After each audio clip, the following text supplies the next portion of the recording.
So, I recently started reading a book series with my daughter because she reads high above her age group. So I try and keep up with what she reads because bigger content. So I started reading this book series, and I just want to read you a part of it really quick. So bear with me. I'll be characters for you. Okay. So, no, he said when he regained composure. So she tried to wrap her mind around the idea, tried to force it to make sense. So this is magic. No, he said when he tried to regain composure, magic is a stupid idea humans came up with to try and explain things they couldn't understand. So they have a little bit back and forth here. And he goes, he held up the Pathfinder to the sun, casting a ray of light onto his hand. Light leaping, where we hitched a ride on a beam of light that was headed straight here. That's impossible, she said. Is it? Yeah, you need infinite energy for light travel. Haven't you heard of the theory of relativity? She thought she had stumped him on that one, but he laughed again. That's the dumbest thing I've ever heard. Who came up with that? Albert Einstein? Never heard of him. So they do a little bit more back and forth, and he goes, how do you think we got here? Words failed her. It really had felt like the light passed through her, pulling her along with it. But she couldn't bring herself to say it, because if that was true, every science book she'd read was wrong. You look confused, he said. Well, it's like you're saying, hey, Sophie, take everything you've ever learned about anything and throw it all away. Actually, that is what I'm saying. He flashed a smug grin. Humans do the best they can, but their minds can't begin to comprehend the complexities of reality.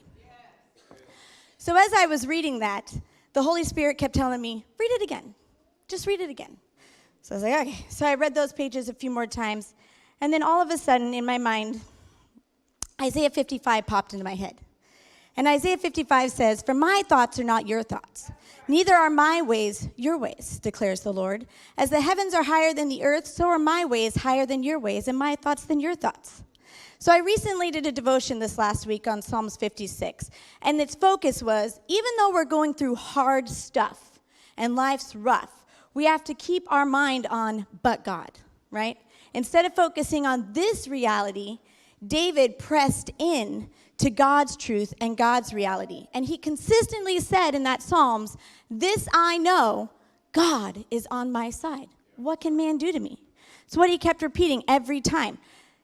The Bible is just riddled with people who stop looking at our reality, threw out everything this world says is true, and focused on God's reality. You have a teenager who has 5 stones and took down an army, right? You have a king who commits adultery, murders the husband so he can keep the wife, and all he had to do was say, God, forgive me, and God said, you're a man after my own heart, and I love you. That's redemption in its purest form. You have a brother who was beaten by his family, sold to slavery, went through a ton of stuff, and then when he saw his family again, had so much love, he wanted to bless them. That's not normal, right? You have Lazarus who was dead, and yet he came walking out of a grave. You have someone who touched a piece of clothing and cured an incurable disease. So it's a constant, but God. This I know. What do we know? Well, our human emotions see this reality, but God's truth should be what our reality should be. That should be my reality, right?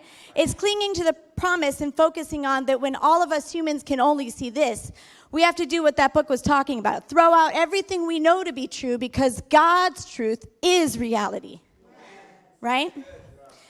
You know, in that section I was reading, they had just gone from San Diego to a mythical place. They went to Shangri-La. And they had traveled by light jumping. And she was standing there telling him, that's impossible. And he looks at her like, how do you think we got here? We're standing here.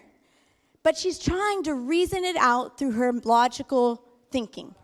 Saying, but that's not possible. We do that all the time. Well, you're just lucky. What a coincidence that was. Guess you're in the right place at the right time. That's just dumb luck. I bet God's sitting up there going, oh my goodness, if they only knew all the things that I put in place to get them what they wanted. All the stuff happening in this other dimension, this other world that exists. I tell my kids all the time, you have 2 angels sitting there right with you right now. It's a mind bender, but it's truth. It's there. It's God's reality. And he's constantly telling us, oh, focus. So 2 Kings 6, 13 through 17. Just a real quick. moment in the Bible where God really shows you his reality. So you got an evil king, always an evil king, wanting to kill the man of God. So when the report came back, Elisha is at Dothan. So one night, the king of Aram sent a great army with chariots and horses to surround the city. Elisha is the man of God. The king wants to kill him. So when the servant of the man of God got up early the next morning and went outside, there were troops and horses and chariots everywhere. "Oh, sir, what will we do now?" the young man cried to Elisha.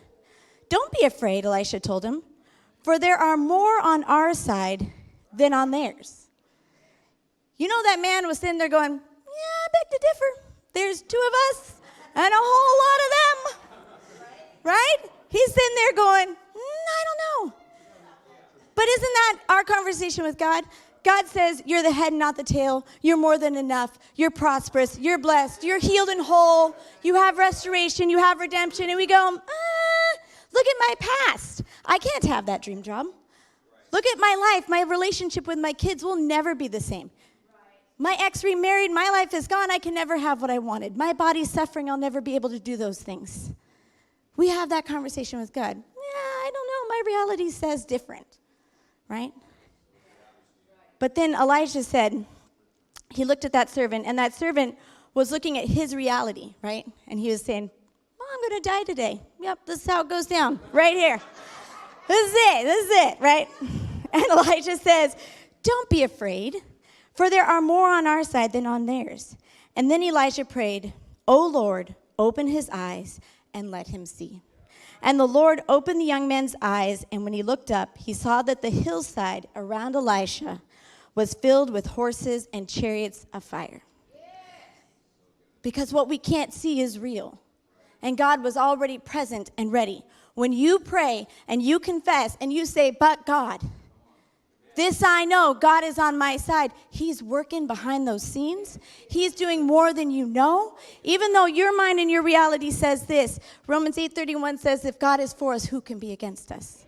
So this week, when you're going through your reality and you're feeling the pressures of this world and the emotions and the feelings and the sadness and the grief, I encourage you to shout it out. This I know, God is on my side.